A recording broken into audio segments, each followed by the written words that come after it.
What's up, guys? Today's episode is about boxing. I'm a run-of-the-mill boxer, but I want to be a good boxer. And one of the things that I find interesting is the gap between the strength and conditioning world and the boxing world. For whatever reason, these two communities haven't begun to mesh at all in the same way that other professional sports and strength and conditioning has. Boxers, for instance, very commonly don't follow some of the most basic rules in strength and conditioning, like progressive overload, for instance. And on the other side, people in the strength and conditioning world very often get stuck in the training for nothing sort of rut that they're always in. They get stuck in the strength phase of training, whereas boxers are basically always in the power phase of training. So my idea is that I'm going to make something good out of the combination of these two worlds. And hopefully you'll follow along and we'll see how it goes. Here we go. First exercise is conditioning. Get 2 endpoints and run in between them for 3 minutes and count how many times you did it.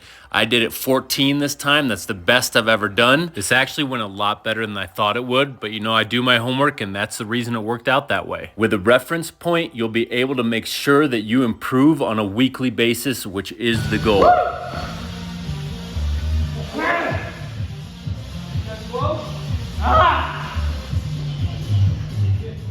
Now we're doing 10 rounds with 30 seconds rest in between, but with the first 2 stacked. That is the first 2 rounds with no rest in between. Last week I didn't stack the first 2 rounds, and the week before that I did 9 rounds. You get the point.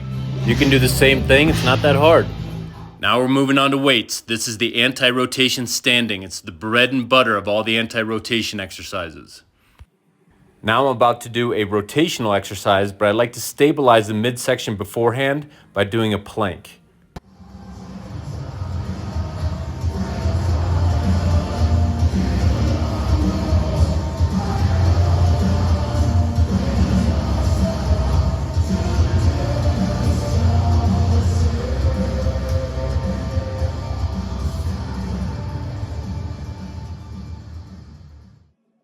And now we're going to give some love to the squat like I always do. We're going to start with T-spine mobility here on the bench, and then move on to rolling out the calves, 10 reps per side. Doing this will help you remain upright.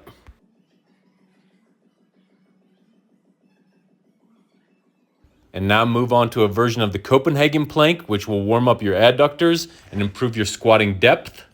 And now some adductor or hip mobility, 5 reps per side.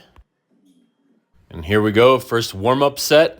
I always do several warm-up sets prior to my heavy set.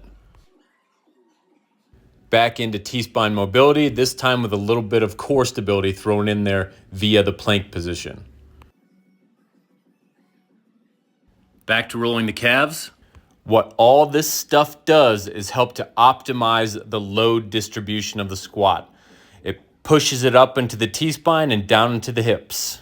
Now we're going to do some T-spine rotation. Once again, all I'm really doing is making sure that the body parts around my lower back are moving a lot, so my lower back doesn't have to.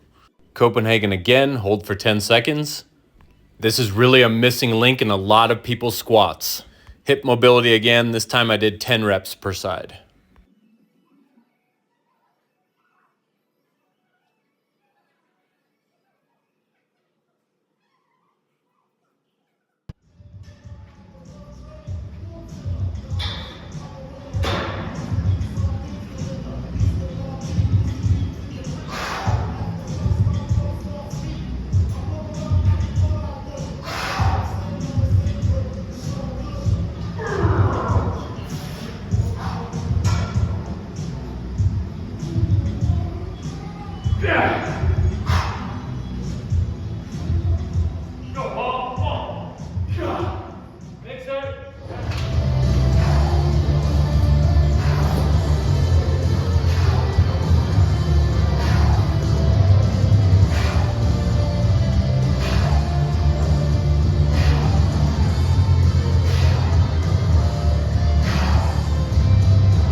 These are the hardest yet still tolerable 20 seconds of your life.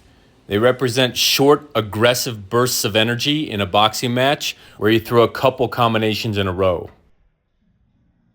Back on the bag, another 10 rounds, the first 2 stacked. This was really difficult after the cardio, but it doesn't matter because it's what we need to do to improve.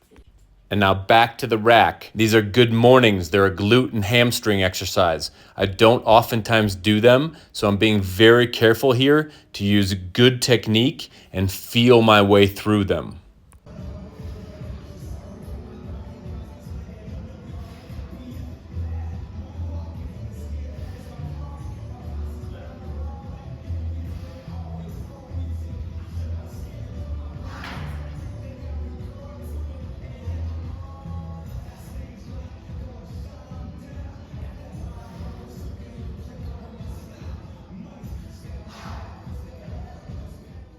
Now we're talking lateral lunges. This is an excellent boxing exercise. It's a power movement for the glute med. You're pushing against the floor in towards the middle. Interestingly, this is also a back exercise. The flexed hip position makes it difficult to keep your back in extension or straight in prisoner position. Now we're gonna do some dips, but before that, I'm gonna experiment a little and give some love to my shoulders with these high rows and this new version of face pulls that I've been doing. Strangely, my gym doesn't have a dips belt despite having every piece of equipment imaginable other than that. So here I'm putting on 3 weight vests and I'm gonna hit up some dips.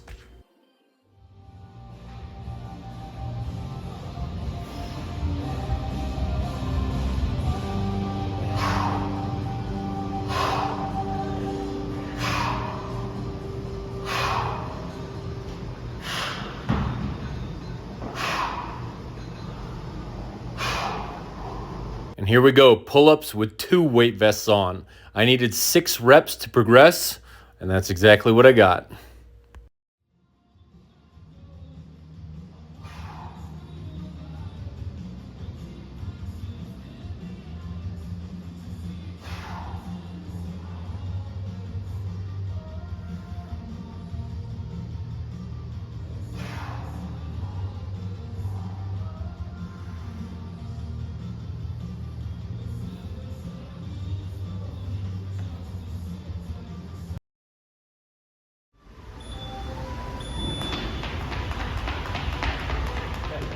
Now we're talking the third conditioning exercise for boxing, the 1-minute jump rope. Count your jumps. How many can you do in 1 minute?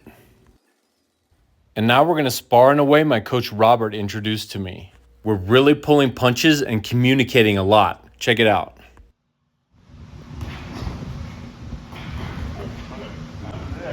One of the things I've come to understand since I've been boxing is that brain damage is generally associated with the boxing matches, but I think it has a lot to do with the way people are sparring as well.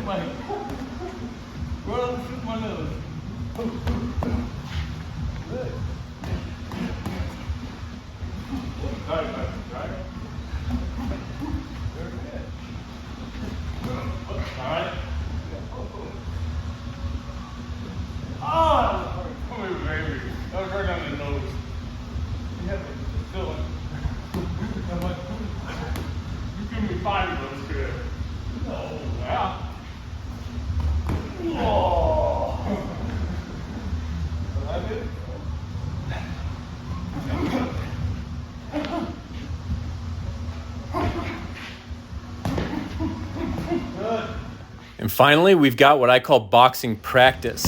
A lot of people think of boxing as a workout only, but the fact of the matter is it's a sport, and a sport requires practice. So at least once a week, I try to specifically not have a workout, but rather just practice my punches and combinations in a much more controlled manner.